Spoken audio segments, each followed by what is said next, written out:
Hi mga ka-virtual, how are you? My name is Remake. I will be your instructor for today. So I have here a picture of three pictures that present a different kind of situations. The first picture is a boy which is running, a bus which is running also, going in the road, and also a boy which is playing in the smartphone na just like what we call duyan in Tagalog. Yan.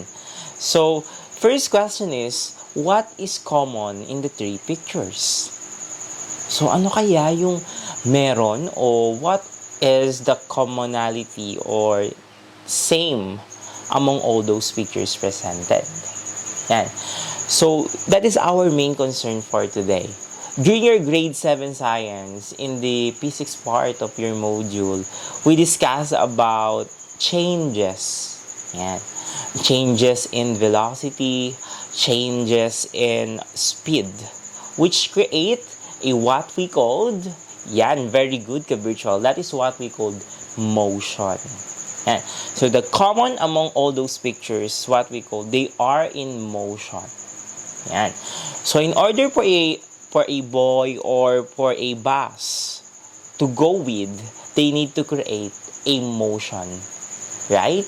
And that motion changes because of the velocity and the acceleration they have undergo with. So yun yung pinag-uusapan natin for today. And with that, we have the first law of motion. According to Newton's first law of motion, every object retains its state of rest or its state of uniform straight line motion unless acted upon by an unbalanced force. Meaning to say, ang object or the object itself will continue moving in a straight line. Remember the term straight line in a uniform motion unless it will stop or it will gain its more acceleration, it is acted upon by an unbalanced force. During our first discussion, we mentioned about balance and unbalanced force, right? A balanced force is a force when there's a what we call a zero net force on it. And unbalanced forces can be considered unbalanced forces if the state or its net force is not equal to zero or they are not in equilibrium. So with that particular notion, we can particularly prove that Newton's first law of motion indeed is correct, and that is what we call law of inertia, right? The more the heavier the object, the more it's hard for it to resist its states of motion. Right. So, we all know that a force exerted on an object causes that object's velocity to change. Always remember the type of our quotation for today, ha? A force exerted on an object causes that object's velocity to change. A change in velocity, okay? A change in velocity created by a force in particular moment changes the speed. It might also changes the time frame of an object. So what causes an acceleration? Very good ka-virtual. What causes an acceleration is what we call a force. Since if we try to realize that acceleration according to the formula that we have during our grade 7 science, it was already introduced to us that an acceleration of an object, baka nakakalimutan lang natin when it regards to its formula, acceleration of an object is equal to change in velocity over change in time. So, acceleration meaning to say final velocity minus initial velocity divided by the final time minus initial time.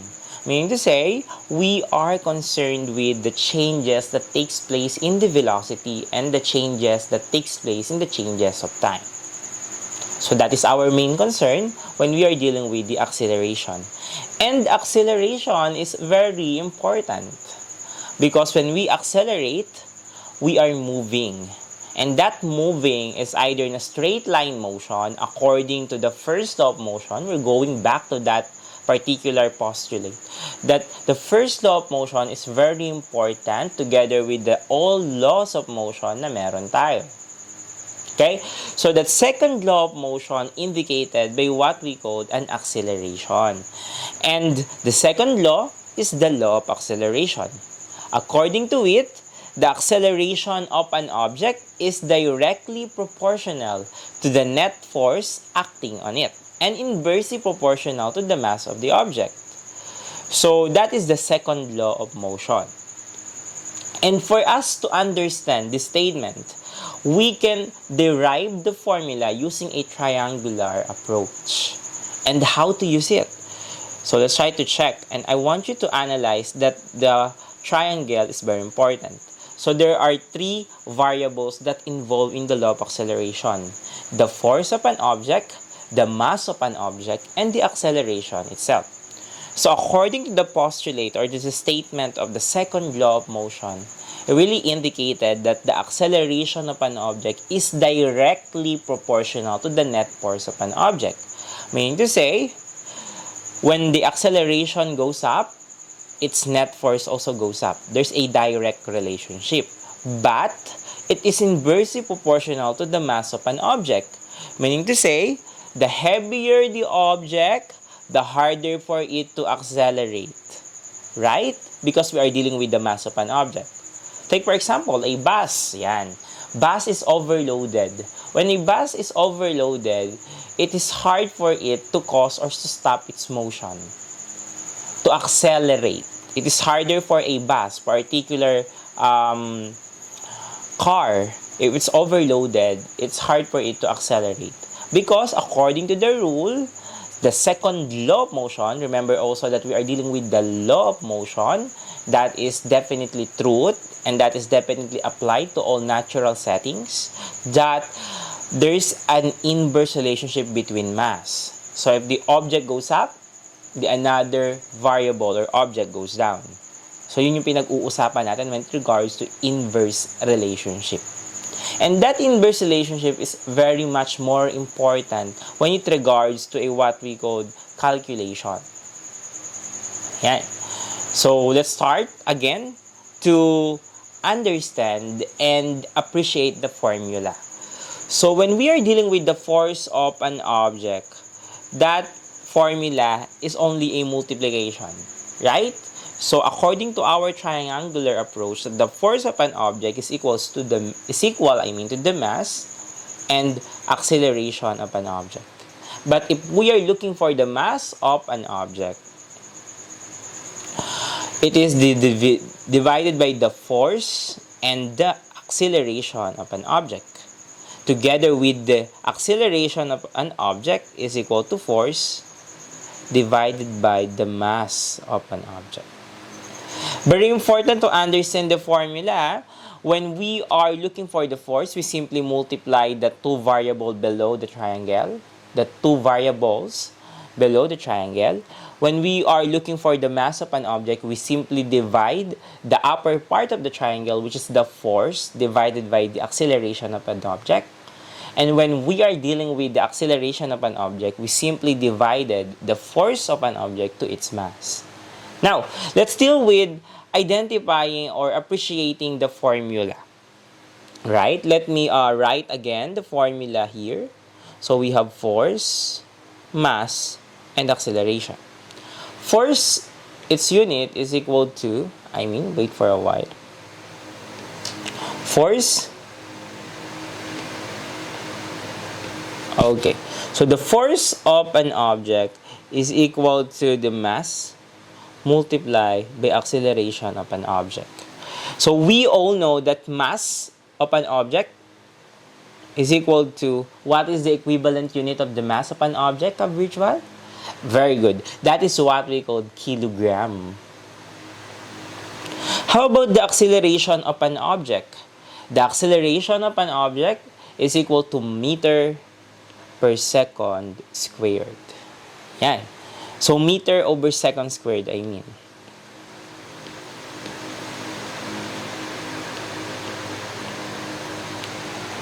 So, this formula, if we try to play with and understand it thoroughly, that there is a mass and there is an acceleration on it. Right?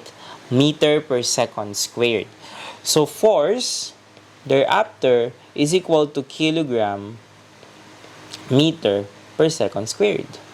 So, this unit is equal to 1 Newton. Right? 1 Newton. Newton is named after Isaac Newton, who named after him the what we call the laws of motion. So force is equal to kilogram meter per second squared, or 1 Newton, which is the equivalent unit. So let's try to play with. If we are looking for the mass of an object, and that is force divided by acceleration, plug in the formula or plug in the equivalent unit. Force is kilogram meter per second squared, and acceleration is equal to meter per second squared. If we try to look for the mass of an object, we simply divide both sides of the equation. We cancel it. We cancel what appears to stop on the upper part of our division and the lower part of our division side. So meaning to say, units are very important. So mass, its unit is equal to kilogram. How about an acceleration if we are looking for the acceleration of an object? If we are looking for the acceleration of an object, so acceleration, go back to the formula, force divided by the mass of an object. Force is equal to kilogram meter per second squared, while mass of an object is equal to kilogram. Kilogram. Then acceleration is equal to meter per second squared. So, units are very important because they are the surname. Tandaan na, they are the surname of our formula and also variable. So, sum up, if we are looking for the acceleration, the unit that we are dealing with in that particular problem is meter per second squared. We're looking for mass of an object, that is kilogram ka-virtual. And if we are looking for the force of an object, that is kilogram meter per second squared, or simply Newton. Okay, let's go back to our problem. So I hope it's very clear for us to understand the Newton's first law and second law of motion. Now, let's have an example problem that we need to answer for today's session in order for us to develop an understanding to the Newton's laws of motion. Yan. So let's try to find out. Okay, again, we need our calculator. It's our very important tool for physics and chemistry because in computation, scientific calculator is much more needed compared to a normal calculator because of its different functions. So anyway, different calculators have different specified functions which it will help us na mas mapabilis ang ating computation. Okay? So, to begin with, I have here an example problem. A 60 kilogram bicycle and a rider accelerates at 0.5 meter per second squared. How much extra force was applied in a particular bicycle? Okay? In order for it to accelerate, how much force? So, the question is, how much extra force? So, from this problem, we can easily understand it. Una-una, the first thing that we need to be familiar with is to identify all the given in a problem. First, we have 60 kilogram. Ayan. So, we have 60 kilogram in our problem. Second is that we have 0.5 meter per second squared. So, both of them have what we call surname. And that surname is their variable. Yan. Variable is their surname, mga ka-virtual. So, kung meron tayong 60 kilogram and 0.5 meter per second squared, we identify them with a particular unit. Right? A while ago, I already discussed about the particular units or their surname of the numbers. So, let's try to find out. So, using the term given, what are the different given in our problem? Ayan, so we have 60 kilogram. And we also have 0.5 meter per second squared.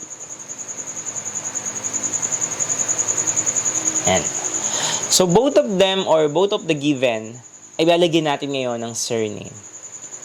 60 kilogram is for the mass of an object, right? It's kilogram, so that is mass. Well, 0.5 meter per second squared is for, of course, that is acceleration of an object.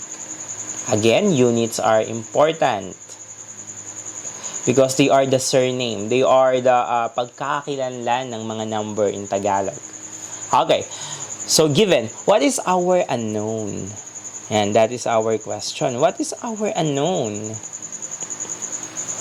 Our unknown is what is being asked in the problem. So, basic, di ba? We have basic notion about solving this problem. So, unknown is, of course, how much extra force. So, we are dealing with the force of an object. And to find out or to solve for the force of an object, we need to apply our formula. And our formula is that force of an object is equals to mass multiplied by the acceleration. Force is equal to mass multiplied by the acceleration of an object. And so, given ang formula, then we have our solution. So, to solve for our problem, we simply plug in. Okay? So, force is equal to the mass of an object, which is equal to 60 kilogram, multiply by 0.5 meter per second squared. Okay, we'll use the parenthesis part na lang for us not to be malito. So, that will be 0.5 meter per second squared. And the answer for that is that we need to plug in our calculator. So we have 60 multiplied by 0.5. Obviously, 0.5 is half. So that's 30 kilogram. We simply multiply the units. Meter per second squared. Or, the final answer is 30 newtons. So, 30 newtons is required, an extra force, which is required in order for the object or for the bicycle to accelerate or move forward together with the mass. I mean to say, the mass of a person is 60 kilogram. So, for a person which is 60 kilogram riding a bicycle, which accelerate at 0.5 meter per second squared, it's quite not too fast and not too low. 0.5 meter per second squared there, right? So, he needs 30 newtons in order for him to move forward. So, that is our first problem all about. We need to identify the force. Thereafter, we solve it using force equals to mass multiplied by the acceleration of an object. And so, it is 13 newtons. That would be all, guys. And to sum up our lesson for today, we are dealt with what we call the first law of motion, which is the law of inertia. In some state that an object will continue moving in a straight line motion unless it is acted upon by an unbalanced force. And the Newton's second law of motion, which is the law of acceleration, which says that the acceleration of an object is directly proportional to the net force acting on it and inversely proportional to the mass of the object. Okay? That will be all, guys, and thank you mga ka-virtual. I hope you enjoyed this lesson a lot. Thank you!